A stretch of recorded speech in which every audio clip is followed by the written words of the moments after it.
Great morning, Holy Brothers! Thank you so much for joining us on our pathway to peace inside the Garden of Peace. If you're following along, we're on page 278, and today's lesson will be called Measuring Merits. Oh boy, do we need them. Rabbi Nachman of Breslov, of blessed memory, cautioned us to honor and value our wives. He said, women have great suffering and tremendous tribulations from their children, right? The pain of pregnancies and delivering the baby, following the strain of bringing them up. Everyone knows that many pains, the sorrows and afflictions that are involved, and how difficult they are to bear and to rear up. Therefore, it is only appropriate to have mercy on them, to value them, and to honor them. If they're going through so much dealing with the kids, making sure everything is perfectly appropriate, should you add more stress and strain onto her life than what she's dealing with already? Dude, give her a break. Love her. Everyone wants heaven to have mercy on him. Do you want God to strike down? Definitely not. No, you do something wrong, you don't want to have the second the violation is prohibited, and the second that the commandment is broken, the second you do something wrong, to be struck down in the second in the spot. You need mercy. You need compassion. You need time to be able to come back and do teshuvah and ask forgiveness. If you're in front of the king, right? When somebody, God forbid, spits in front of the king or does something wrong that the king says no, you know what happens the second the spit leaves his mouth? Off with his head! Right? Boom! That's it. There's no, oh, I'm so sorry. There's no, please give me another day, another week, another month, or another year. I'll come back. No, let me show you how sincere I am. You're done. Finished. Off. Out of here. Sayonara. See you in the next world. But God, the King of all kings, if somebody was disrespectful to him, you should be gone. You should cease to exist. Like when Thanos snapped his fingers. That's it, man. Everybody would be dusted. There'd be nothing left. You need time. You need to have that opportunity to have compassion. We need God's heavenly mercy for himself, for everybody. One who has compassion on his wife and also helps her is going to benefit bountifully from all the blessings, because he is granted wisdom that's going to save him from sin. Rabbi Nachman explains in the Likutei Moharan 116, when the heavenly court sees that a man is merciful, it decides then to be merciful on him, that man, that fantastic fellow. How you're going to be treating to others is the same way that God's going to treat you. Right over here. Thank you so much.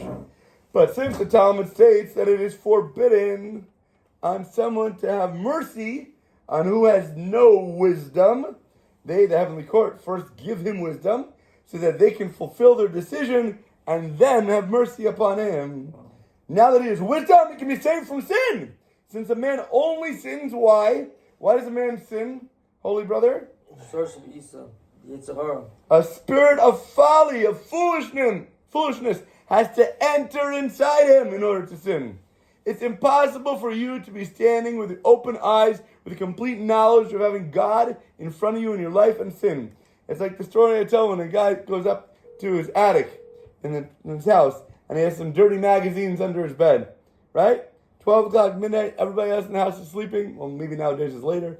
But if nobody's around, he can take out and do whatever he wants, and then sneak things back the way they were. But if his father comes up to the attic and is holding his hand, and his Rebbe comes up to the attic and is holding his other hand, the Baichik is surrounded. Is there any possible way that he can fathom to do something wrong in front of their eyes while they're standing in a room? Crazy! It's almost impossible. Physically, is he able to do it? Yes, 100%, right? But practically, is it actually going to happen? No way! It's like going to stop at the Empire State Building and looking out. People have the opportunity, they have the option to jump if they want to. But somebody in their sane mind, somebody who knows what's going on, they know that the second they leap off, it's going to be instantaneous death. And as Rabbi Tat says, he's going to become part of the pavement. That's it. He'll be a picture blending in, destroyed, completely discombobulated, shattered to pieces. So does he practice? Does he have the option to jump? Yes. But is he going to do it? Knowing what is actually going to happen? Knowing the results? Knowing that he has a family, work, other people that depend on him? There's no way he's going to do it.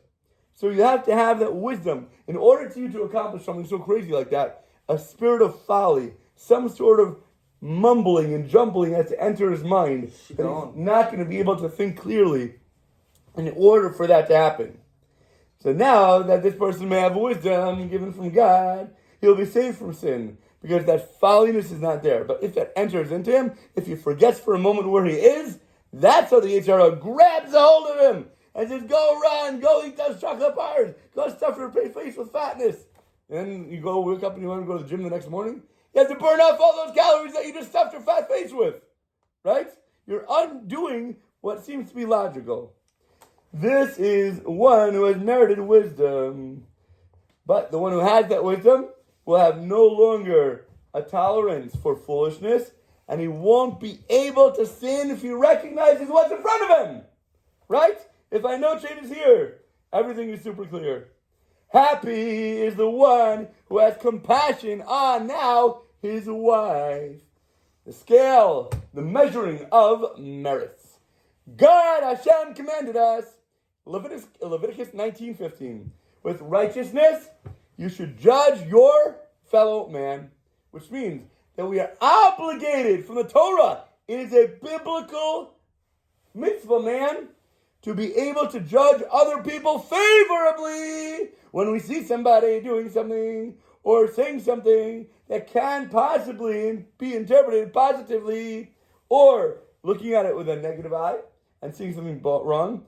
We have a mitzvah, we have a tzivoy, we have an obligation to judge them favorably and assume that their intentions were earnest, that what they were doing in their mind was right. They have a positive mind to do something good that we might think or look from the outsider that might not be. After all, isn't this how you want to be judged by everybody else in your life? When you go to do something, what do you want other people to be thinking of you? Good, positive, what a nice guy. Not, oh my gosh, how can we interpret a way that what just happened can be a sin? Is that how you want people to look at you? Never.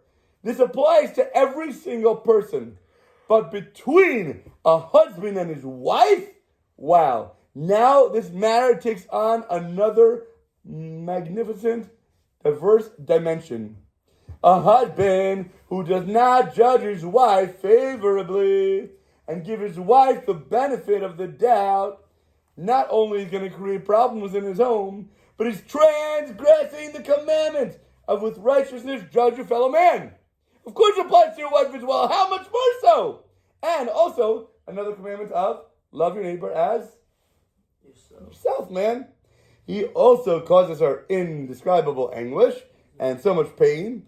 And of all the people in the entire world, she looks to her husband to find the good in her. She looks to her husband to be able to judge her actions favorably. So why is she so stupid that she knocks her husband? If you want help from somebody, beautiful, would you berate your husband? Beautiful. So this book, these lessons, these videos are for who, my friend? Who are they for? Are they for the woman or for the man? This is for men, man. Why is this mitzvah? Why is this mission for men? Because we're obligated to view our soul as split in two.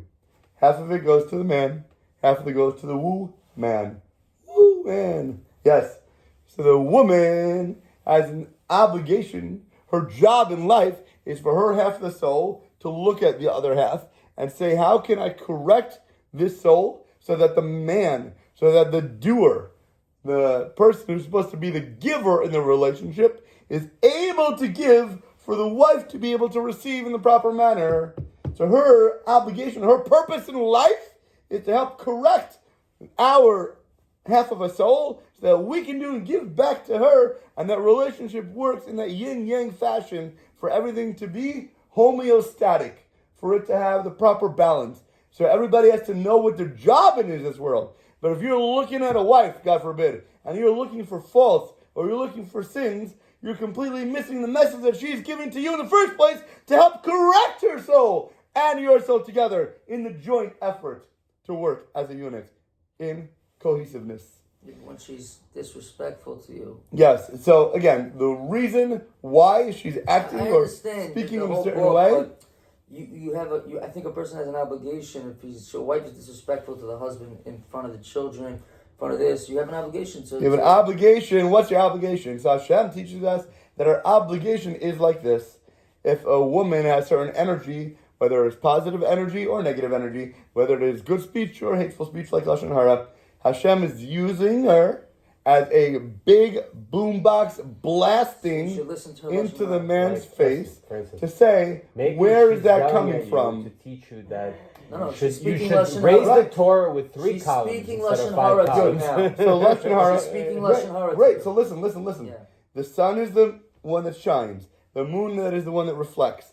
If there is some sort of energy, positive or negative, let's say it's Lashon Hara itself, that is coming out from the sun's rays, and now it is hitting that moon now has the energy of Lashon Hara. That moon, whoa! Oh, I knew you were going to come today. The moon has the energy of Lashon Hara. The moon has the capability to speak badly upon others.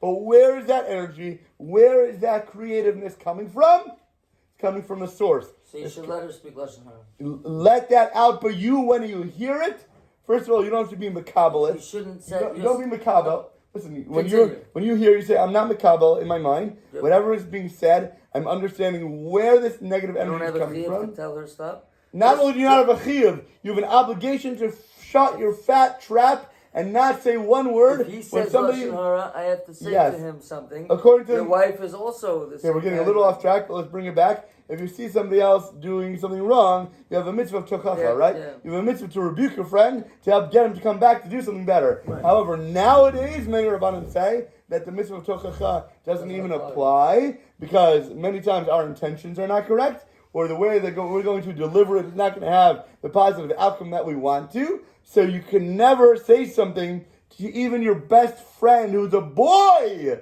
nowadays. Calva flippin' Homer! How much myself can you never open your mouth to your wife?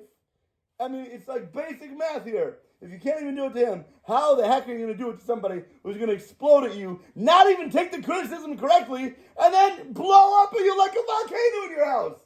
It makes no sense unless you're out of your mind. You got to be grounded. You got to understand what's going on. Where's the reality? Just say hello so people see who's here. Here. Dun, dun, dun, dun.